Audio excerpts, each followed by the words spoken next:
Books for ever में खुशामदीद novel एक लफ्ज़ मोहब्बत जिसकी राइटर है नीलम रियासत। उसकी ये आई थिंक सो 11वीं एपिसोड है, अगर मैं गलत नहीं हूँ तो। लेकिन खैर जो भी एपिसोड हुई आप लोगों को टाइटल में पता चल जाएगी। हो सकता है 11वीं हो या 10वीं हो या 12वीं हो, जो भी हुई आप लोगों को टाइटल में पता चल जाएगी। लेकिन ये सेकंड लास्ट पार्ट है, तो आइए जल्दी से स्टार्ट करते हैं इसको बगैर किसी देर के। वो चीफ एहसानुल्लाह के गेट के बाहर मौजूद था। आने से पहले उनको कॉल करके आया था। चौकीदार ने उसको देखते ही गेट खोल दिया। सर साहब का हुक्म है, आपको दरवाजे से ही वापस ना जाने दिया जाए। वो अंदर आपके मुंतज़िर हैं। उसने अपने साथ मौजूद अरसलान की तरफ देखा, फिर कुछ सोचकर अंदर को आ गया। मुलाजिम ने ड्राइंग रूम तक उन दोनों की रहनुमाई की थी, जहाँ उन्होंने चीफ को अपने इस्तकबाल में मौजूद पाया। अस्सलाम वालेकुम सर। वालेकुम अस्सलाम। मुझे तुम्हारा ही इंतज़ार था। बहुत मुबारक हो, तुम अपने मिशन में कामयाब हुए हो। उन्होंने मुसाफा करते हुए उसकी कमर पे थपकी देकर सोफ़े की जानिब इशारा किया। शुक्रिया सर, पर मुझे बहुत अफसोस है, मैं बाबर मुराद को बचा नहीं सका। सोफ़े पर अपनी जगह संभालने के बाद वो अफसुर्दगी से बोला। तो चीफ ने बड़ी गहरी नज़रों से उसका जायज़ा लिया। 2-3 दिनों की बढ़ी हुई दाढ़ी, काले रंग की शलवार कमीज़, उदास आंखें। जेंटलमैन, तुम काफ़ी थके हुए लग रहे हो। क्या तबीयत ठीक नहीं है? जी सर, परफेक्टली फ़ाइन, बस कुछ रातों से मसरूफ़ियत की बिना पर नींद पूरी नहीं हो सकी। जेंटलमैन, आई होप कि यही वजह हो, एंड यू मस्ट रेस्ट। और जहाँ तक रही बात बाबर मुराद की, अब तो ये बात तहकीकात के बाद सामने आ चुकी है। वो बच्चा तुम्हें केस मिलने से बहुत पहले ही इस जहान फ़ानी से पर्दा कर चुका था, इसलिए तुम्हें गिल्टी फील करने की ज़रूरत नहीं है। You have done excellent job. तुम्हारी पूरी टीम के लिए मैंने तरक्की के साथ साथ खुसूसी इनामात का ऐलान किया है। सर, मुझे कोई इनाम नहीं चाहिए। मैंने अब तक की मिलने वाली सारी रकम वापस मुराद साहब के अकाउंट में मुंतकिल करवा दी है। ये मेरा और मेरी टीम का मुश्तरका फ़ैसला है। सर, हमारी गरज गवारा नहीं कर रही कि हम मुराद साहब के इस काम की उजरत वसूल करें। मैं अगर उनका बेटा बाजियाब करवाने में कामयाब होता तो शायद और बात होती, मगर इस सूरत में हरगिज़ नहीं। जेंटलमैन, तुम मुराद की रकम वापस कर सकते हो, मगर जो इदारे की जानिब से तुम लोगों को मुराद मिलनी है वो लेनी पड़ेंगी। आखिर फ़र्ज़ के साथ साथ पेट भी है, जिसको रिज़्क़ हलाल से भरना होता है। जी सर, बड़ी नवाजिश। सर, अब इजाज़त चाहूँगा। भाई, एक तो तुम आसानी से हाथ आते नहीं हो, अगर रात सालों बाद घर के अंदर आ ही गए हो तो जाने की जल्दी लेकर ही आए हो। उसने बस मुस्कुराने पर ही इत्तफ़ा किया। अब ये तो कहने से रहा। सर, मैं जान गया था आपके दिल में मुझे दामाद बनाने की ख्वाहिश थी, इसीलिए मैं आपसे और आपकी फैमिली से भागता आया हूँ। अपना दिल तो कहीं और पर रहन रखा है। सर, इंशाल्लाह अगली दफ़ा ज़्यादा वक्त निकाल कर आऊँगा, फिर गप रहेगी। अभी मुझे मरियम और अरसलान को उनके वालिदैन की कब्रों पर ले जाना है, उसके बाद उनके घर छोड़ना है। I know son, your time is always precious. मैं मुलाजिम को कहता हूँ, वो अंदर से मरियम को ले आता है। मुलाजिम को भेजकर वापस आया और बोले, इन बच्चों के साथ भी बहुत बुरा हुआ है, अल्लाह इनको सब्र दे। सर, ज़िंदगी में अगर दुख है तो अल्लाह ने खुशियाँ भी रखी हैं। जल्द या बदीर इंसान संभल ही जाता है। अल्लाह पाक खुद ही इंसान के दिल में हौसला डाल देते हैं। ये तो सच है। खैर, ये लो मरियम आ गई। आई मस्ट से मरियम बहुत ही ब्राइट बच्ची, और मरियम, मुझे उम्मीद है तुम हमसे मिलने के लिए आती जाती रहा करोगी। जी बाबा, मैं ज़रूर आऊँगी। आप भी इमन आपा और बीजी के साथ मेरे घर आइएगा, मुझे बड़ी खुशी होगी। अगर ना आए ना तो मैंने आपके साथ अपनी दोस्ती ख़त्म कर लेनी है। ओह, ये तो बहुत बड़ी धमकी है भाई, अब तो हर हाल में आना होगा। चीफ एहसानुल्लाह जितने खुश मिजाज और जिंदा दिल इंसान थे, उनकी ज़ौजा उससे भी ज़्यादा मेहमान नवाज थी। उसको इल्म था अगर अंदर से वो आ गई तो उस सूरत में रात का खाना खाए बगैर यहाँ से जाने नहीं देंगी, इसलिए जल्दी जल्दी में निकल आया। गाड़ी में बैठते वक्त मरियम का मुँह सूजा हुआ था। वो उसके बराबर बैठी हुई थी, जबकि अरसलान अभी भी खामोशी से पिछली सीट पर बरजमान था। उसने गाड़ी आगे बढ़ाते हुए नज़र मोड़कर मरियम को देखा। मिस अफलातून, आप इस कदर गुस्से में भरी क्यों बैठी हैं? आप मुझसे बात ना ही करें तो अच्छा है। अच्छा जी? हाँ जी। अब बंदा बशर ने क्या कर दिया? मुझे 1 हफ्ता पहले यहाँ छोड़ कर क्या गए, पढ़ कर खबर ही नहीं ली, और आज बगैर पूछे लेने आ गए। बेजी और आपी एमन तो घर पे ही नहीं थी। अब जब वो वापस आएंगी ये जानकर कितना दुख होगा। बेवफा मरियम मिले बगैर ही वापस चली गई। हाँ, तो बेवफा मरियम कौन सा किसी दूसरे प्लैनेट पर शिफ्ट हो रही है? एक ही शहर में हो, जब जी करे आकर मिल जाना। वैसे तुम्हारी इत्तला के लिए अर्ज़ कर दूं, मैं कॉल करके ही आया था। कॉल करके आने का बताया था ना, इजाज़त तो नहीं ली थी? मलका आलिया जी, अगली दफ़ा खादिम इजाज़त लेकर आने की जसारत करेगा। मैं जानती हूँ आपका और हमारा साथ यहीं तक था। आप कभी हमसे मिलने नहीं आएंगे? उसने कोई जवाब ना दिया। बैक व्यू मिरर के जरिए अरसलान पर नज़र पड़ी, जो खिड़की से बाहर देखते हुए अपने आंसू पोंछ रहा था। कभी कभी ऐसे इंसानों से वास्ता पड़ जाता है जो गैर होते हुए भी अजनबी नहीं लगते, और बाज़ औक़ात सालों की जान पहचान के बावजूद लोग अंदर से अजनबी निकलते हैं। कब्रिस्तान आने तक गाड़ी में खामोशी छाई रही, जिसे तोड़ने की किसी ने कोशिश भी नहीं की। कब्रिस्तान के गेट के सामने गाड़ी रोकने के बाद वो बाहर निकला। पहले अरसलान का दरवाज़ा खोला, फिर मरियम का। अरसलान बाहर निकल आया, जबकि मरियम कितनी देर गाड़ी में बैठकर अपने आंसू कंट्रोल करती रही। उसने डैशबोर्ड पर रखा फूलों का बैग अरसलान के हवाले किया और उसके साथ छोटे छोटे कदम उठाता कब्रिस्तान में दाखिल हो गया। मतलूबा कब्रों पर पहुंचकर उसने फातिहा पढ़ने के लिए हाथ उठाए। उसकी तकीद में अरसलान ने भी ऐसा ही किया। ये अलग बात कि उसकी आंखें खुश्क थी, जबकि अरसलान की आंखों में बार बार पानी जमा हो रहा था, जिसे वो अपनी आस्तीन के साथ पूंछ लेता। जब तक उसने दुआ मांगकर चेहरे पर हाथ फेरा, हिचकियों की आवाज़ ने बता दिया मरियम भी आ चुकी थी। रोने के दौरान मरियम ने अपने वालिदैन की कब्रों पर फूल डाले, जो एक साथ बनी हुई थी। वो दोनों बहन भाई को थोड़ा वक्त अकेले में छोड़कर बाहर आ गया। 15 मिनट बाद वो लोग आते दिखाई दिए। जब अपनी अपनी सीट पे बैठ गए, वो हाथ में पकड़ा हाथ पिया, सिगरेट ज़मीन पर फेंकने के बाद जूते से कुचलकर ड्राइविंग सीट पर बैठ गया। तुम्हारे मामू की ख्वाहिश है, वो तुम दोनों को अपने घर रखना चाहते। अब तुम अपनी मर्ज़ी बता दो, मामू के घर छोड़कर आऊँ या तुम्हारे अपने घर? इससे पहले कि आप हमें छोड़कर आएँ, क्या हम आखिरी डिनर एक साथ कर सकते हैं? डिनर? उसने बैक व्यू से अरसलान को देखते हुए तस्दीक चाही। हाँ, क्यों नहीं यार, डिनर करते हैं। बताओ कहाँ जाना पसंद करोगे? क्या मुनीर भाई डिनर में हमारा साथ दे सकते हैं? अरसलान डरते डरते पूछ रहा था, जिस पे वो धीरे से मुस्कुरा दिया। यार मुनीर मुफ्त का खाना कम ही छोड़ता है। ये लो तुम फ़ोन करो, वो जहाँ भी होगा खाने की खुशबू सूंघता हुआ आ जाएगा। उसकी नज़रें सामने रोड पर जमी हुई थी। अपना मोबाइल मरियम की तरफ बढ़ाया, जिसने पहले तो कॉन्टैक्ट लिस्ट का सरसरी सा जायज़ा लिया, फिर स्पीड डायल में मौजूद मुनीर के नाम पर कॉल की। दूसरी जानिब जगह का नाम देकर फ़ोन बंद कर दिया। मरियम अभी नंबरों का जायज़ा ले रही थी जब उसने उसके हाथ से अपना फ़ोन लेकर डैशबोर्ड पर डाल दिया। मरियम थोड़ी देर खामोशी से बाहर देखती रही, जहाँ पर अंधेरा होते ही रोशनियाँ जलना शुरू हो गई थी। इंसान अगर सारी उम्र रोशनी में ही गुजार दे, तब भी उसको अंदाज़ा नहीं हो पाएगा कि रोशनी अल्लाह की कितनी बड़ी नेमत है। रोशनी की असल कदर अंधेरा देखने के बाद होती है। अंधेरा रोशनी की पहचान है, क्योंकि अंधेरा होगा तो आप रोशनी की ख्वाहिश करेंगे। वो अपनी सोचों में गुम था जब मरियम के सवाल पर चौंका, जो बड़े मज़े से पूछ रही थी, मंगू भाई आपकी शादी हो गई? वो उसके सवाल पे वाकई हैरान हुआ था। क्यों? क्योंकि मैं आपके बारे में जानना चाहती हूँ। आपका ताल्लुक़ किस शहर से है? बहन भाई कितने हैं? अम्मी अब्बू हैं, ज़िंदा हैं? सवालों जवाब से शनासाई बढ़ती है, और जहाँ पर कोई ताल्लुक़ ना हो वहाँ पर शनासाई बढ़ाने से गुरेज ज़रूरी है। आपके और हमारे दरमियान कोई ताल्लुक़ ही नहीं है, तो 2 दफ़ा फ़कत हमारी जान बचाने के लिए ख़ुद को क्यों ख़तरे में डाला? हमें हमारी माँ के साथ ही मरने दिया होता। मैंने जो किया वो मेरा फ़र्ज़ था। अब जो मैं कर रही हूँ उसे मेरा फ़र्ज़ समझिए, मगर मेरे लिए तो इस वक्त सबसे अहम रिश्ता आप ही हैं। खुद को मेरा बड़ा भाई समझ लें या मेरा बाप, मगर अब तो जो भी हैं सिर्फ आप ही हैं। पागलों जैसी बातें ना करो। आज अपनी ज़िंदगी में वापस जाओगी, कल सब भूल जाओगी। आप भूल जाएंगे, मुझे कोई दुख नहीं होगा। मैं अरसलान की गारंटी नहीं देती, मगर मैं कभी भी आपको भूलना नहीं चाहती हूँ। आपका किरदार मेरी ज़िंदगी में एक रोल मॉडल का है। आपने मुझे ज़िंदगी का बड़ा अहम सबक दिया है, अपनी ज़ात से निकलकर दूसरों के लिए जीने का सबक। मैं इस कदर महान नहीं हूँ जिस कदर तुम मुझे बना रही हो। ये मेरा काम है, पैसा लेकर अपना काम करता हूँ। हाँ, मेरे अब्बू भी तो अपनी नौकरी के पैसे लेते थे, मगर क्या हुआ? मैंने ईमन आपा के क्लिनिक पे वो बच्चे देखे जिनकी आंखों में कोई रोशनी नहीं बची है। तारीक आंखों से जब आपकी जानिब देखते हैं तो इंतहा की वहशत होती है। मरियम रोने लगी थी। वो लब भिंचे गाड़ी चलाता रहा। कहने को बचा ही क्या था। मैंने एक फ़ैसला किया है। क्या? मैं अपने अब्बू की सारी प्रॉपर्टी बेचकर उन बच्चों के लिए शेल्टर बनाऊंगी। उसने गर्दन मोड़कर मरियम को देखा। अभी तुम जज्बाती हो रही हो, घर जाकर आराम से बैठकर सोचना। आप बेशक मेरा साथ ना देना, मगर मुझे इस फैसले से पीछे कोई नहीं हटा सकता। हो सकता है इस तरह मेरे अब्बू की मग़फ़िरत हो जाए। हो सकता है उन लावारसों को छत मिले तो मेरे अब्बू की ख़ताएं बख्श दी जाएं। मुझे ये ख्याल रातों को सोने नहीं देता कि उनको सज़ा मिल रही होगी। उसने हाथ बढ़ाकर मरियम के सर पर रखा। थपकी देने के बाद टिशू उसकी जानिब बढ़ाए। ठीक है दादी अम्मा, जो कहोगी कर लेंगे, मगर अभी के लिए ये आंसू पोंछ लें।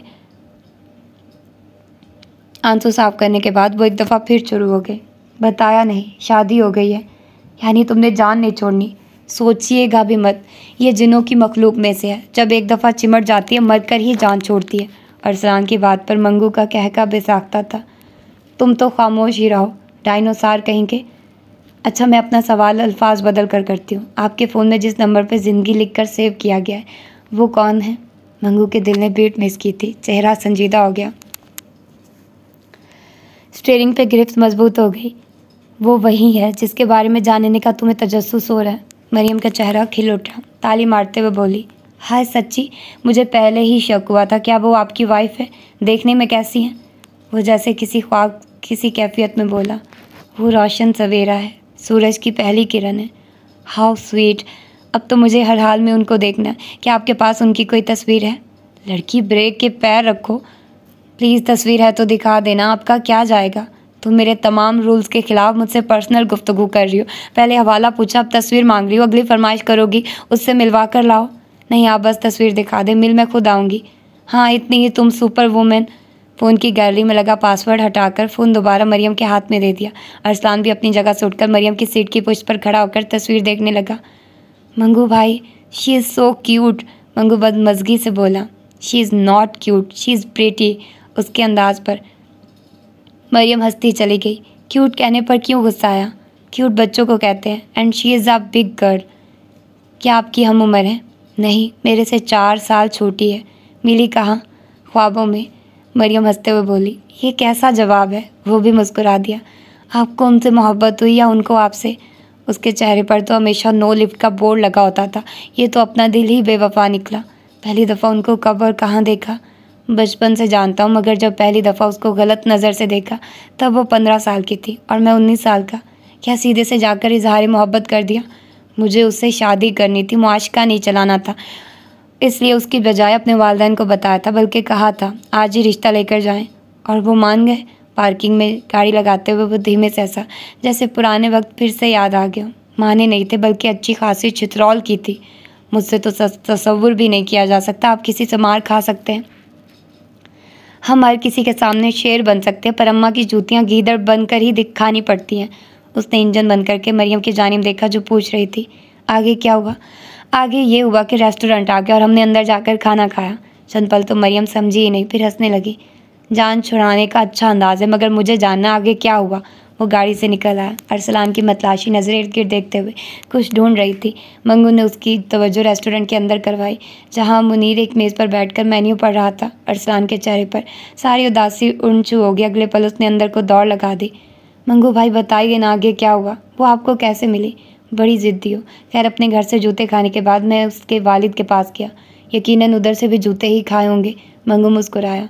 नहीं, वो बड़ी नफीस तबीयत के मालिक थे। उन्होंने बस घूरने से काम लिया और हुक्म देकर बोले, ना हिंजार, अपने घर के किसी बड़े को बोलकर आकर मुझसे मिले। मैं घर गया। जो हमारे घर की सबसे सीनियर हस्ती थी, यानी मेरी दादी अम्मा, उनको सारा माजरा सुनाकर अपने साथ चलने का बोला। फिर आगे क्या हुआ? आगे क्या होना था, दोनों ने मिलकर फैसला मेरे हक में दे दिया। दी एंड। अब मज़ीद कोई सवाल मत करना। वो मज़ीद रेस्टोरेंट के अंदर पहुंच चुके थे, जहां मुनीर और अरसलान अपनी अपनी पसंद के ऑर्डर दे रहे थे। खूबसूरत माहौल में खाना खाने के बाद मंगू और मुनीर उन दोनों को उनके मामू के घर छोड़ाए। एक तो उनके मामू की ख्वाहिश भी थी, दूसरा खाली घर में रहने के ख्याल से दोनों ही घबरा रहे थे। अभी तो माँ बाप के बगैर ज़िंदगी को कबूल करने में वक्त लगना था। मगर इंसान को अशरफुल मखलूक़ात इसीलिए कहा जाता है, वो जीने के हुनर से वाकिफ़ है। बच्चा पहले रेंगता है, फिर बार बार गिरता है, मगर वक्त के साथ अपने कदमों पर जमकर खड़ा होना सीख ही जाता है। मंगू भी जानता था ये बच्चे भी माँ बाप के बगैर जीना सीख ही जाएंगे। जैसे वो हज़ारों बच्चे भटक रहे थे, कम से कम इनको भटकना नहीं पड़ा था। एक माँ 9 माह अपने बच्चे को पेट में उठाकर फिरती है, अपनी जिसामत की परवाह किए बगैर। एक अनदेखे वजूद की आबियारी करती है, दिन रात उसके बारे में सोचती है, इतने परहेज़ करती है, ये ना खाऊं कहीं मेरे बच्चे के लिए नुकसान देना हो। कितने दिल पसंद मशगलों से हाथ खींच लेती है, पैदाइश के मरहले में मौत को हाथ लगाकर वापस आती है। इतनी तकलीफ सहकर जिसको पैदा किया, पल पल खिदमत करके उसको बड़ा करती है। कोई जालिम आता है और बच्चे को अगवा करता है, मार देता है। इतने बड़े जुल्म पर आसमान क्यों नहीं गिरता? लोग मुझे कह रहे हैं अपने दूसरे बच्चों की जानिब देखो, जो चला गया उसको भूल जाओ। मैं कैसे भूल जाऊँ? क्या मैंने उसकी दफ़ा वो सारी मुशक्क़त नहीं उठाई जो उनकी दफ़ा उठाई है? मेरी आंतें काट कर जिस्म से जुदा कर दी गई हैं। मैं कैसे सब्र कर लूँ? मुराद पिछले 4 माह से मैं एक उम्मीद में जी रही थी, आज के सर पर जिंदा थी, मेरा बच्चा मिल जाएगा, मगर अब क्या करूं, कैसे जीऊं? वो कितना रोया होगा, उसने मुझे तुम्हें आवाज़ दी होगी, वो मेरा नाम लेकर तड़पा होगा। सालमों ने उसके साथ क्या किया? मेरे बच्चे का बचपन छीन लिया, उसकी बेफिक्र छीन ली, उसकी पाक रोशन और असमत को तार तार किया, और मैं ज़िंदा होते हुए भी उसके लिए कुछ नहीं कर पाई। मैं मर क्यों नहीं गई? मेरे सांस ख़त्म क्यों नहीं हो जाते? मेरा वजूद मेरी रूह का बोझ खुद से जुदा क्यों नहीं कर देता? मैं एक मुसलमान मुल्क की शहरी हूँ, ये कलमा पढ़ने वालों की सरजमीन है, और यहाँ पर जुल्मत के अंधेरों ने मेरे घर को तारीख कर दिया। क्या मेरे बच्चे कभी अपने भाई को भूल पाएंगे? वो जब जब याद आएगा, उसके साथ हुआ जुल्म भी याद आएगा। हम पल पल मरेंगे। मुराद, मैं ऐसी ज़िंदगी नहीं चाहती, मुझे कहीं से मेरा बच्चा ला दो। हाय अल्लाह जी, मेरा बाबर, मेरा प्यारा बेटा कहाँ चला गया? मुराद की आंखें लाल अंगारा हो रही थी। उसकी बीवी पिछले 4 दिनों से ऐसे ही बिलक बिलक कर रो रही थी, बुखार में पनक रही थी, तड़प रही थी, और मुराद बेबस खड़ा बस देख रहा था, क्योंकि उसके बस में जो कुछ था वो कर चुका था। जब से बाबर की मौत की तस्दीक हुई थी, सारे ख़ानदान में नए सिरे से सफ़े मातम बिछ गया था। मुराद ने अपनी आंखों से बहते सियाल को आस्तीन से पूंछा और बीवी के पास आकर उसको अपनी बाहों में भरकर भींच लिया। हम हार गए हैं, मगर ये भी तो देखो, अल्लाह ने बाबर के कातिल तक पहुंचा दिया। वो जलील आदमी कुत्ते की मौत मरा है। तुम मुसलमान औरत हो, साहिब ईमान हो, अल्लाह को मानने वाली हो, तुम्हें सब्र करना होगा। वो मालिक बड़ा बेनियाज है, वो इसी तरह अपने बंदों को आजमाता है। हम पर भी बहुत कड़ी आजमाइश आई है। मैं मानता हूँ तुम माँ हो, तुम्हारा गम बहुत बड़ा है, मगर हम बेबस हैं। सब्र के सिवा कोई चारा नहीं है। जिन माँ बाप के बच्चे बम ब्लास्ट में मारे जाते हैं, वो लोग भी तो सब्र करते हैं। मेरे मुल्क में पिछले कई सालों से न जाने कितने हज़ारों सपूत तहे खाक चले गए। माँओं ने रो रो कर आंखें गंवा ली। मैं तुम्हें पूरा इख्तियार दूंगा। अंदर बैठकर रोने के बजाय बाहर निकलो। माँ को अपना दर्द बताओ, उनको खबरदार करो, अपने बच्चों की हिफाजत में अलर्ट रहे। मेरे गलियाँ मोहल्ले महफूज नहीं रहे, यहाँ कदम कदम पर रहजन है। अपने बच्चों को अपने परों में छुपा कर रखें। दरवाजे पे होने वाली दस्तक ने मुराद को खामोश होने पर मजबूर किया। उसकी बेटी अंदर आई थी। बाबा, बाहर कोई साहिब आए हैं। मुलाजिम ने उनको ड्राइंग रूम में बिठाया है। अच्छा बेटे, आप इधर अपनी मम्मी के पास बैठो, मैं देखता हूँ। मुराद बेटी को बीवी के पास बिठाकर बाहर आ गया। ड्राइंग रूम के दरवाजे तक पहुंचते ही उसकी नज़र सामने खड़े सफ़ेद लिबास में मलबूस ऊंचे लंबे शख्स पर पड़ी तो चेहरे पे अकीदत भरी मुस्कुराहट दौड़ गई। ज़हर नसीब यार, तुम किधर से रास्ता भूल आए? मुराद की बात पर वो पलटा और मुराद के साथ बगलगीर हुआ। शर्मिंदा ना करें जनाब, मैं ये सवाल पूछने की जहमत नहीं करूँगा। मेरे घर का पता कहाँ से मिला? मगर तुम्हें यहाँ देखकर मुझे हकीकी खुशी हुई है। बैठो। वो बावकार अंदाज में सोफे पर बैठ गया। भाभी की तबीयत अब कैसी है? मुराद के चेहरे पे अफसुर्दगी छा गई। गहरी सांस खारिज करते हुए बोला, अभी ज़ख्म मरा है, चोट ताज़ी है, संभलते संभलते संभल ही जाएगी। मैं आज ख़ास उन्हीं से मिलने आया हूँ। वो तो शायद यहाँ तक ना आ सके, मुसलसल बुखार में रहने की वजह से काफ़ी कमज़ोर हो गई है। आओ मैं तुम्हें अंदर ले चलता हूँ, तुमसे मिलकर शायद उसकी सोच में तब्दीली आ जाए। मुराद उठकर दरवाजे की जानिब बढ़ा तो मंगू ने उसकी पैरवी की। दोनों बच्चे भी वहीं पर थे। अंदर दाखिल होते मुराद ने मतला किया, देखो आज कौन तुमसे मिलने आया है। ये मंगू है जिसके पास बाबर का केस था। मिसेस मुराद ने अपना दुपट्टा ठीक किया। मंगू दरवाजे से बाहर ही रुक गया था। लाइट ऑन करने के बाद मुराद ने उसको अंदर आने का इशारा दिया। अस्सलाम वालेकुम भाभी। वालेकुम अस्सलाम। भाई आओ। मुझे जब मुराद ने बताया मैं समझी कोई बड़ी उम्र के ऑफिसर का नाम मंगू होगा, मगर तुम तो हमसे छोटे हो। उम्र में छोटा हूँ, अकल में हमसे बड़ा है। आप दोनों तो मुझे शर्मिंदा कर रहे हैं, मैं इतना भी छोटा नहीं हूँ। खैर मैं आपकी खैरियत पूछने हाजिर हुआ था, कैसी हैं? मिसेस मुराद को अपने वजूद में अनदेखी ताकत महसूस हुई, जो इतने दिनों से बिस्तर पर बेजान पड़ी रहती थी। उठकर बैठ गई। तुम हमारे घर आए हो, अब मुझे लगता है मैं ठीक हो जाऊंगी। वो उनकी मोहब्बत पर धीरे से मुस्कुराता हुआ बेड के करीब रखी कुर्सी पर बैठ गया। मुराद भाई तो बड़े दिल जिगरे वाले इंसान हैं। उनकी बीवी की हैसियत से आपको भी वैसा ही देखना चाहता हूँ। उनकी तो बात ही ना करो, ये कभी कभी तो बेहिस मालूम होते हैं। मुराद की अपनी बीवी के साथ नज़र मिली तो दोनों की आंखों में नमी थी। दोनों नज़र चुरा गए। तुम चाय पसंद करते हो या कॉफ़ी? अपनी पसंद बताओ, मैं बना कर लाती हूँ। माशाल्लाह अगर तुम्हारी सेहत को देखा जाए तो यही लगता है दूध, लस्सी और ताज़ा जूस ही पीते होगे। वो धीमे से हंसा। नहीं, कभी कभार चाय भी पी लेता, मगर आप इस वक्त यहाँ से कहीं ना जाइए, मुझे आपसे बड़ी ज़रूरी बात करनी है। मंगू, बातें तो होती रहेंगी पर मुझे अच्छा नहीं लगेगा। मेरा भाई पहली दफ़ा मेरे घर आया है और मैं उसकी कोई खिदमत ही ना करूँ। तुम बैठो, मैं मुलाजिम से कहता हूँ, वो अच्छा सा एहतमाम करे। मुराद बीवी को बैठे रहने का बोलकर बाहर निकल गया। नौकर को हदायत देकर वापस आया तो मंगू मुंतजिर था। अगर मैं आप लोगों से कहूँ, मैं आज एक सवाल लेकर हाजिर हुआ हूँ। हुक्म करो यार। जो कुछ तुमने इस मुल्क के लिए किया है, बदले में जान भी मांगो तो अल्लाह की कसम मैं ना नहीं करूँगा। मुराद भाई, अल्लाह आपको उम्र खिज़र अता करे। मैं आपका बाबर तो वापस ना ला सका, मगर किसी और माँ का बाबर लेकर आया हूँ जो अपने माँ बाप से बिछड़ गया है, जिसने हर वो तकलीफ़ बर्दाश्त की है जो आपके नन्हे बाबर ने बर्दाश्त की थी। उसके माँ बाप का कोई सुराग नहीं है। अभी तक हमें सिर्फ इतना इल्म हो सका उसका ताल्लुक सवाद से। चाइल्ड ट्रैफिकिंग के ज़रिए लाहौर लाया गया था। माँ बाप जिंदा भी हैं या नहीं, हम उन्हें ढूंढने की कोशिश में मिलते हैं या नहीं, अल्लाह बेहतर जानते हैं। मगर मैं चाहता हूँ जब तक वो इधर है, भाभी आप उसका ख्याल करें, अपना बाबर समझकर उसको सीने से लगा ले।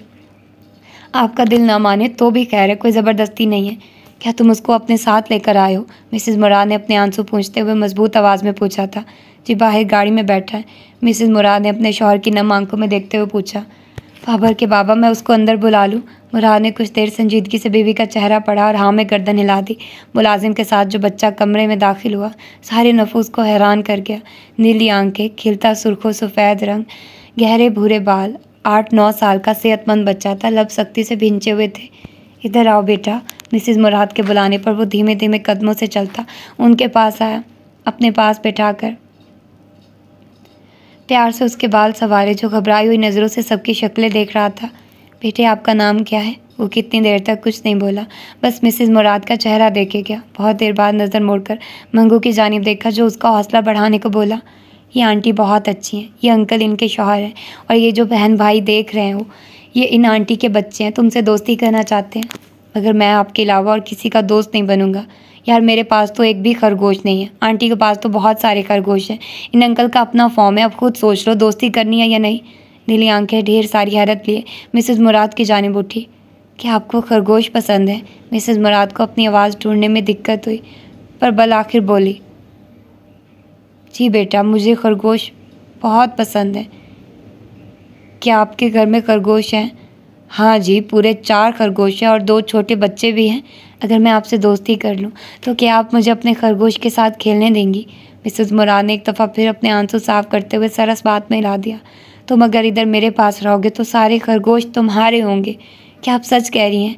हाँ बेटे, मगर उससे पहले आपको अपना नाम बताना पड़ेगा। मेरा नाम असद है। असद, खरगोश के अलावा और क्या पसंद करते हो? मुराद ने शफ़क़त से पूछा तो वो झिझकते हुए बोला, जहाँ मैं रहता था उधर एक चाचा दूध वाली सवैयाँ बनाता था, मगर अब मैं उधर नहीं रहता हूँ। क्या आपको दूध वाली सवैयाँ बनानी आती हैं? मिसेज़ मुराद की हिचकी बन गई। असद को अपनी आगोश में छुपाते हुए बोली, मेरी जान, मैं अभी तुम्हें सवैयाँ बना देती हूँ। हाँ, मेरे साथ, तुम मेरे पास ही बैठना। मंगू ने सवालिया नज़रों से मुराद की तरफ देखा। मुराद की बजाय उसका बेटा बोला, बाबर भी अम्मी से हमेशा दूध वाली सवैयों की फरमाइश करता था। कमरे में कितनी देर तक खामोशी छाई रही, जिसे मुलाजिम की आवाज़ ने तोड़ा। साहब, चाय लग गई है। चाय पीने के बाद उसने इजाज़त ली। मिसेज़ मुराद और बच्चे असद को खरगोश दिखाने में मसरूफ़ थे। मुराद मंगू के साथ बाहर गेट तक आया। मैं तुम्हारा बड़ा शुक्रगुजार हूँ। असद के मामले में हम पर एतमाद दिखाने की बड़ी मेहरबानी। मुझे लगा शायद असद ही भाभी को उनके गम से निकलने में मददगार साबित हो जाए।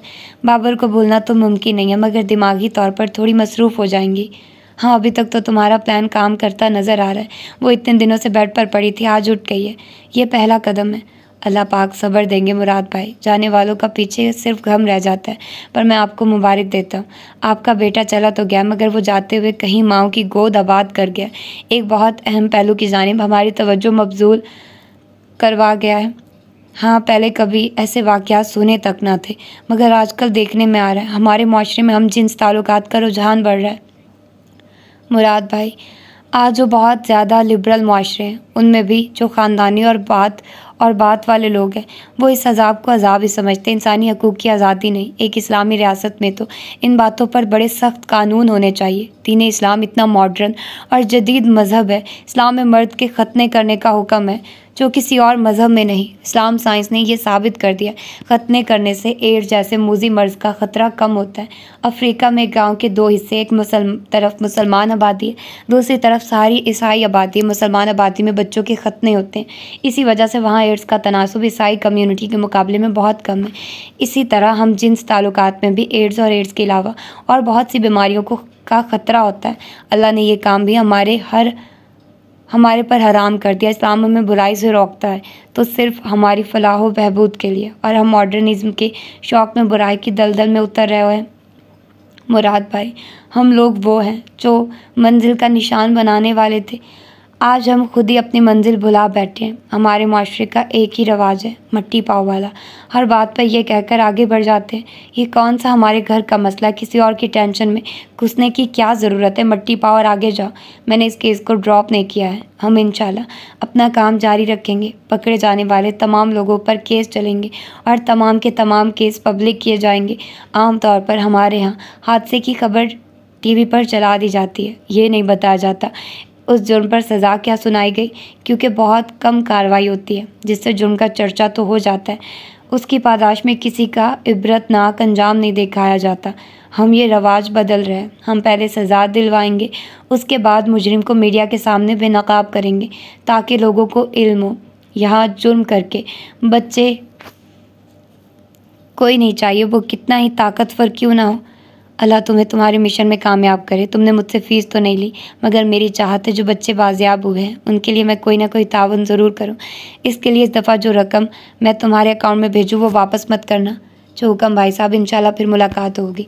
अभी के लिए अल्लाह हाफिज़। अल्लाह हाफिज़ मंगू। यार आज हम तुम्हारा मेरा ताल्लुक़ गैरों सा नहीं रहा, कम अज़ कम अपना आज असल नाम तो बताते जाओ।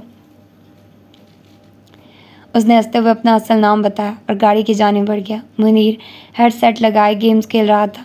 उसके गाड़ी में बैठते ही मुनीर ने फ़ोन एक तरफ रखा और गाड़ी स्टार्ट की। अब किधर को चलना है?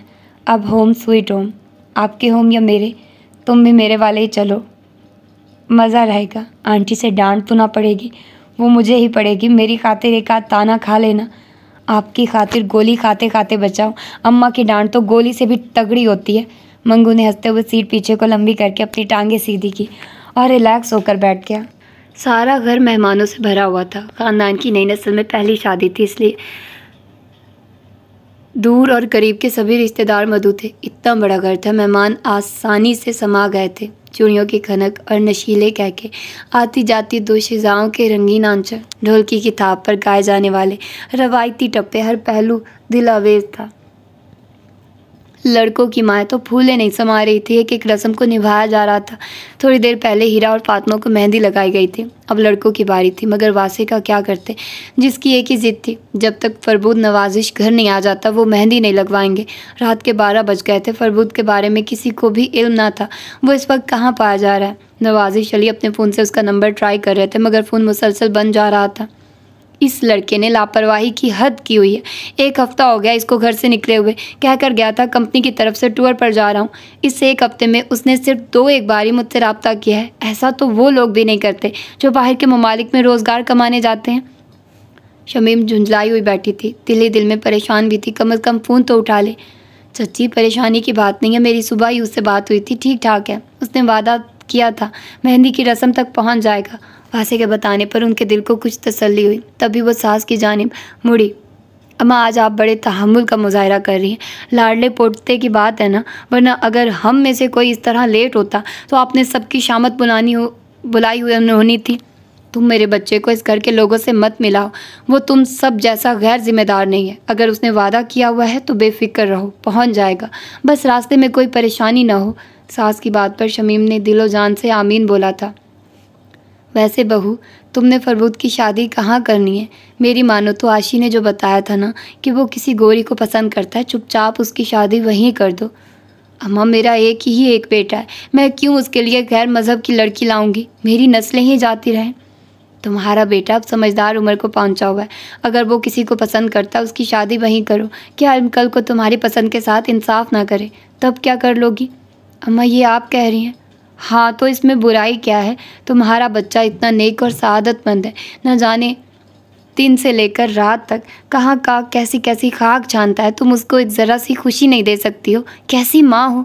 सदमे से शमीम का चेहरा सुर्ख हो गया। उन्होंने शौहर पर एक शिक्का-कुना नज़र डाली और अपने गुस्से को काबू करने की कोशिश में बोली, अम्मा वो बाप की इतनी बड़ी जायदाद का तन्हा वारिस, उसको क्या ज़रूरत पड़ी है वो दर दर की खाक छानता फिरे? शमीम पुत्र, मेरा मशवरा है, कभी वक्त निकाल कर अपने बेटे से ये ज़रूर पूछना वो क्या काम करता है। आप देख रहे हैं, शमीम अब डायरेक्ट नवाजिश अली से मुखातिब थी। अम्मा वड्डी आज भी हमेशा की तरह अपने सख्त अल्फाज से मेरा सीना छलनी कर रही हैं। जवाब में अगर मैंने कुछ कह दिया तो आपको बड़ा गुस्सा लगना है। तुम जो भी कहना चाहती हो खुल कर कहो। मेरा बेटा गुस्से के नाम से भी वाकिफ़ नहीं है, पर जो बातें मैंने की हैं उन पर आग बगोला होने की बजाय गौर करो। जवान औलाद अगर बेराह रवै की जानिब निकल जाए तो कसूर माँ बाप का ही है। क्यों फजूल की रुकावटें डालकर उनको भटकने का मौका दिया। जवान हुआ है, वक्त पे शादी कर दो। बाहर जाने की बजाय अपने घर में दिल लगाए। आप तो ऐसे कह रही हैं जैसे मैं जानबूझकर बेटे की शादी नहीं कर रही हूँ। कोई अच्छी लड़की भी तो मिले। कितनी लड़कियों को रद्द कर चुकी हूँ। रिश्ते करवाने वाले को तुम कहती हो बेहतर से बेहतरीन लड़की दिखाना, फिर उस बेहतरीन लड़की में भी कोई ना कोई ऐब निकाल कर घर आ जाती हो। इसलिए अब की बार चुपचाप बेटे की पसंद पे हाँ कर दो।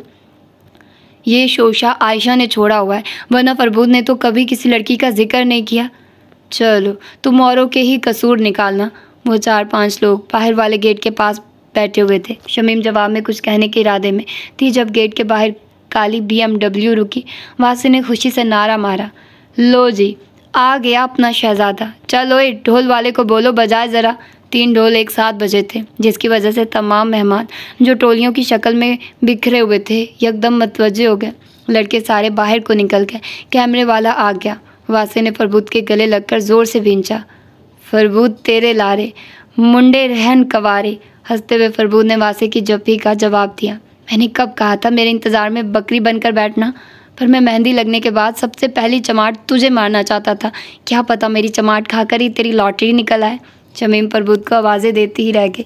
शिकन आलूद सफ़ेद शलवार कमीज, थोड़ी थोड़ी बड़ी दाढ़ी, दाएं आंख के ऊपर न जाने वो प्लास्टर था या कोई टेप। अब इतने रश में वो आगे आकर देख भी ना सकी। सारा घर और हवेली मसनूई रोशनियों में घिरे हुए थे। आतिशबाजी ने समा बांध दिया। ढोल की थाप पे लड़कों का रक्स, पैसों की सूट लड़के को गोटे वाले दुपट्टे तले गेट से अंदर लाकर स्टेज पर बिठाया गया। वासी ने फरबूद को एक पल भी अपने पहलू से हिलने नहीं दिया, जो इंतहा का थका हुआ था, मगर फिर भी ना जाने किस उम्मीद पर नज़रें इधर उधर भटक रही थी। जो जो वक्त गुजरता गया उसके अंदर मायूसी उतर रही थी। उसको नहीं खबर कौन कौन वासी को मेहंदी लगाने आया। बज़ाहिर वहीं मौजूद होकर भी गायब था। यार दोस्त मेहंदी लगा कर चले गए तो घर की खवातीन की बारी आई। आयशा चच्ची, आप कहीं से भी लड़के की माँ नहीं लग रही हैं। क्या दादी लग रही हो? फरबूद उनके जवाब पे हंसते हुए बोला, जनाब आली बड़ी बहन लग रही हैं। रहने दो फरबूद, तुम हमेशा ऐसे ही झूठ बोलकर मुझे खुश करते हो। लो जी कर लो बात। मेरी बात पे यकीन नहीं है तो चच्चा से पूछ लें। चुप करो शरारती कहीं की। कमाल बात है, चच्ची औलाद जवान हो गई है और आप आज भी चच्चा के जिक्र पर ब्लश कर रही हैं। अभी कुछ शर्म कर, मेरे सामने मेरी माँ को क्या क्या बोल रहा है। वासी के बोलने पर वो उसको घूरते हुए बोला, तू चुप करके बैठ, ज़्यादा तरम खान न बना कर। वो मेरी भी माँ है। आयशा बोली, फरबूद भाई आप दोनों को एक साथ बैठा देख कर ये लग रहा है जैसे मेहंदी की रस्म आपकी हो रही है क्योंकि वासे भाई ने क्लीन शेव के साथ मायूं का दूल्हा लग ही नहीं रहा। अलबत्ता आपका उलिया बिल्कुल वैसा ही बना हुआ है। वो जैसे मौके की तलाश में था, फ़ौरन शमीम को मुखातिब किया, अम्मी सुन रही हैं ये आशी क्या कह रही है? ये लड़की तो है ही फितना, कोई ना कोई नई बात ही करती है। तुम्हें भी चाहिए था घर आकर पहले तैयार होते, कम से कम कपड़े ही बदल लेते। चच्ची आप असल बात दबा रही हैं। भाई के कहने का मतलब है लगे हाथ उनकी भी मायूं कर दे। सारे मेहमानों के सामने शमीम को मुस्कुराहट सजाकर कहना पड़ा, क्यों नहीं, अब फरबूद की ही बारी है। मौका मिलते ही वासे ने फरबूद के कान में सरगोशी की। किसे ढूंढ रहे हो? वो बदमज़गी से बोला। उससे ही जो नज़र नहीं आ रही, मुझे तो बताया गया था वो वापस आ गई हुई है। वासे ने आंख से इशारा किया। फरबूद की निगाह उठी और झुकना भूल गई। ये बात तो वो पूरे यकीन से कह सकता था। वो पहले से वहाँ मौजूद नहीं थी क्योंकि उसने लातादाद मर्तबा कुर्सियों पर बैठे चेहरों में उसको खोजा था। वो अभी वहाँ आई थी। अम्मा बड़ी का हाथ थामकर स्टेज की जानिब ला रही थी। सफ़ेद रंग की वेस्ट और पूरे बाजू थे जिनके ऊपर काले रंग के धागे से मशीनी कढ़ाई के बड़े बड़े फूल बने हुए थे। नीचे शिफॉन का लंबे घेर वाली लहंगा नुमा फ्रॉक था। एक शाने पे काला ही दुपट्टा पड़ा हुआ था जिसके लिए पल्ले पे सफ़ेद रिबन लगा हुआ था। फ्रेंच टेल में छोटे छोटे सफ़ेद फूल पिरोए हुए थे। ज्वेलरी के नाम पे चांदनी की छोटी छोटी झुमकियाँ पहनी हुई थी। फरबूद को बड़ी दुश्वारी का सामना था। नज़रें उसके सरापे से हटने को इनकारी थी। जी चाह रहा था किसी बड़ी सी चादर में उसको लपेट कर कहीं बंद कर दे ताकि उसके अलावा कोई आँख उस परी पैकर को देख ही ना सके। गहरा सांस खारिज करते हुए अपनी नज़रों का जाविया बदल गया। तेरे सिवा कोई वहमो गुमा में ही नहीं, कोई दूसरा तो मेरी दास्तान में ही नहीं। मैं किसी और का हो जाऊं ये कैसे मुमकिन है, ये हौसला तो जाना इस बेजाम में ही नहीं। शहबाज अकबर उल्फत। जब तक वो स्टेज पर आई वो अपने मचलते बेकाबू दिल को थपकी देकर थोड़ा बहला चुका था। लापरवाही से यहाँ वहाँ देख रहा था, मगर अंदर के जज्बात ने चेहरे का रंग सुर्ख कर दिया था। वो सामने आई तो क्या क्या याद नहीं आया था। मेज़ पर पड़ी पानी की बोतल खोलकर सारी ख़त्म कर गया। आज से पहले उसका डरता सहमता रूप देखकर सिर्फ उलझता आया था कि आखिर ऐसा रवैया क्यों अपनाती है, पर आज वो उसके हर रवैये हर नफ़रत की वजह से वाकिफ़ था। इतने दिनों से वो यही ना जान पाया कि कैसे उसको समेटना है, कोई ऐसा अमल जिससे वो उस पर एतमाद भी कर जाए और उसके जज्बात भी मजरू ना हों। वासे के एक तरफ फरबूद बड़ा जमान था, दूसरी जानिब पहले वड्डी अम्मा ने बैठ रस्म पूरी की। फरबूद और वासे पर से पैसे वार कर काम वालियों को दिए, फिर अपने बाद अपनी जगह पर ताशफा को बिठा दिया। खुद आशी का हाथ पकड़कर स्टेज से उतर गए। साफ नज़र आ रहा था वो बैठना नहीं चाह रही थी, मगर वड्डी अम्मा ज़बरदस्ती बिठा गई थी। लोग देख रहे थे या नहीं, मगर उसको ऐसा ही महसूस हो रहा था जैसे हर आंख उसी पर जमी हुई हो। कैमरे की रोशनी ने आंखें चुंधियाई हुई थी। कांपते हाथों से एक उंगली तेल में डुबोकर वासे के बालों पर रगड़ दी, फिर उस उंगली पर गीली मेहंदी लगाकर वासे के हाथ पर रखेगी, मगर ऐन उस लम्हे पान के पत्ते वाली हथेली की जगह एक साफ शफाफ गुलाबी हथेली रख दी गई, जो कि सरासर वासे की शरारत थी। उसने अपना हाथ हटाकर फरबूद का हाथ आगे रख दिया था। वो वैसे ही इतनी बौखलाहट का शिकार थी, ये शरारत तो उसके रडार में आई ही नहीं। लिहाजा मेहंदी फरबूद की हथेली पर रगड़ दी, जिसने उसी पल मुट्ठी बंद करके हाथ हटा लिया। वो उठ रही थी जब वासे ने कहा, रुको ताशफा, एक सेल्फी हो जाए। फरबूद एकदम उठकर चला गया। सेल्फी में बस वासे और ताशफा ही रह गए। बड़ी दिक्कत से अपने आंसुओं पर बंद बांधकर वहाँ से उठी, सर ऊंचा रखा। कभी कभी दर्द को अपने अंदर ही कहीं दफन करना पड़ता है। बहाना बनाकर रश से निकल आई। वो ये ना देख सकी फरबूद अपने अब्बू के इशारे पे उठकर उनकी जानिब गया था। उसको बस इतना ही याद रहा। वासे ने सेल्फी की बात की और फरबूद उठकर चला गया। इतने दिनों से उसको फ़ोन करने की कोशिश कर रही थी, जो ज़्यादातर तो बन जा रहा होता, मगर जब बेल जाती तब भी दूसरी जानिब से कोई जवाब ना आता था। वो अपनी जगह चुपचाप खामोशी से मुड़ गई। बात ये नहीं है कोई फ़ोन का जवाब नहीं दे रहा तो आप उसके ख़िलाफ़ बुरा सोचना शुरू कर दो। उन दोनों के केस में ऐसा मामला नहीं था। यहाँ इज़्ज़त नफ्स लाइन पे लगी हुई थी। यहाँ पर मामला इससे कहीं ज़्यादा संजीदा था। अम्मा वड्डी के बेहद इसरार पर वो तैयार हुई थी। सबसे पहले लिबास तब्दील किया, फिर बहन को फ़ोन किया। सीमा बापी, वो जो रिश्ता देखने वालों ने आना था उनको हाँ कर दे, मुझे ये रिश्ता मंजूर है। सीमा आप जो फ़ोन की बेल पर नींद से जागी थी, उसकी बात समझते हुए अगला सवाल किया। ताशी, तुम रो रही हो? नहीं तो भला मैं क्यों रोऊंगी? क्या हुआ है? जो भी हुआ था आपके इल्म में ही है। कब और कैसे मेरी तकदीर के औराक स्याह हुए। अस्तगफिरुल्लाह ताशी, खुदा का खौफ किया करो। क्या बक रही हो? मुझे खुद नहीं पता मैं क्या कह रही हूँ। क्या फिर उस फ़ोन वाले से लड़ाई हुई है? आप ही क्या हुआ है? आपको पता है आबदीन के कातिल को किसने मारा है? उसके पूछने में इतनी संजीदगी थी, लाइन पर थोड़ी देर के लिए खामोशी छा गई। सीमा अब अपने बेडरूम से निकलकर दूसरे कमरे में चली गई थी। हाँ, टीवी पे बता रहे थे साइबर क्राइम और ISI के बंदों ने मारा है। आप ही हमारे ख़ानदान का एक फ़र्ज सीक्रेट सर्विसेज में है। एक दफ़ा खामोशी छा गई। ताशी, जहाँ तक मेरी मालूमात है दूर दूर तक ऐसा होनहार हमारे जानने वालों में मौजूद नहीं है। ताशफा ने बाआवाज़ अपनी नाक साफ की। आप ही ताशी, एक तो आधी रात को कॉल करके जान निकाली, ऊपर से अब पहेलियाँ बुझवा कर रही सही कसर पूरी कर रही हो। जो भी बात है एक दफ़ा में कह दो। आबदीन के कातिल को शमीम फुप्पो के बेटे ने मारा है। सीमा आपके लिए तो ये खबर तवक्को से बाहर थी, बेयकीनी से बोली। फरबूद की बात कर रही हो? आप ही फुप्पो का एक ही बेटा है, पर ताशी वो आबदीन के कातिल तक कैसे पहुंचा? और वो तो बंदे मारने वाला नहीं लगता है। आप ही वो इन्हीं कामों में माहिर है। ताशी, मेरा दिमाग घूम रहा है। तुम्हारे कहने का मतलब फरबूद सीक्रेट सर्विसेज का बंदा है? जी आप ही। हाय मेरे अल्लाह, मुझे तो यकीन ही नहीं आ रहा। मगर ताशी, वो तो 4-5 साल अमेरिका में गुजार कर अभी एक आध माह पहले ही वापस आया है। फिर वो इतनी अहम जॉब कैसे कर सकता है? यकीनन तुम्हें किसी ने उल्लू बना दिया है।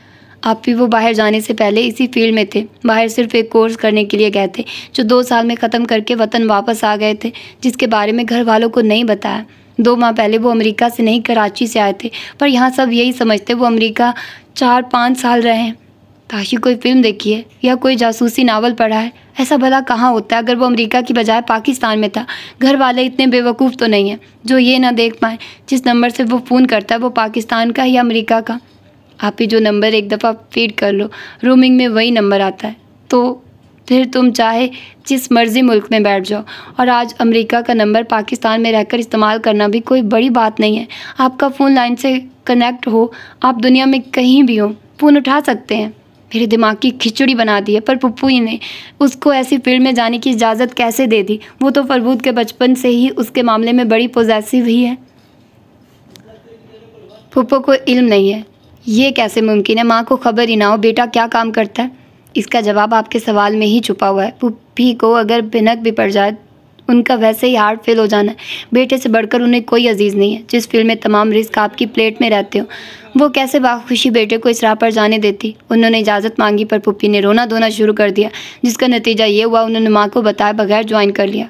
ताशु, तुम्हें ये सब बातें चौधरानी ने बताई होंगी? ताशफा ने गहरा सांस भरा। नहीं आपी, अम्मा वड्डी को भी मैंने बताया था। हाय, ये क्या बात हुई? जो बात उसकी माँ को नहीं पता, उसकी दादी के इल्म में नहीं है, वो सब तुम्हें पता है? आपी, बीवी तो राजदार होती है ना? ताशफा के आखिरी फिक्रे ने लाइन को खामोश कर दिया।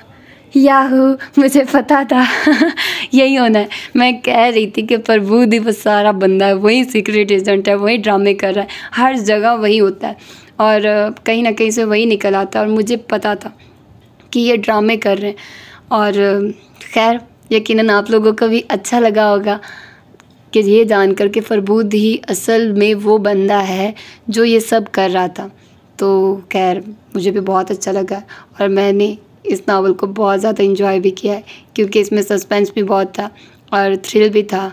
तो और इसमें एक अच्छी, आप लोगों को एक अच्छा सबक भी मिलता है। तो फिर मिलते हैं इसकी लास्ट एपिसोड में, जो कि अभी थोड़ी देर में मैं कोशिश करूँगी कि आप लोगों को दे दूँ। तो अपना ढेर सारा ख्याल रखिएगा, मुझे दुआ में याद रखिएगा। अल्लाह हाफिज़।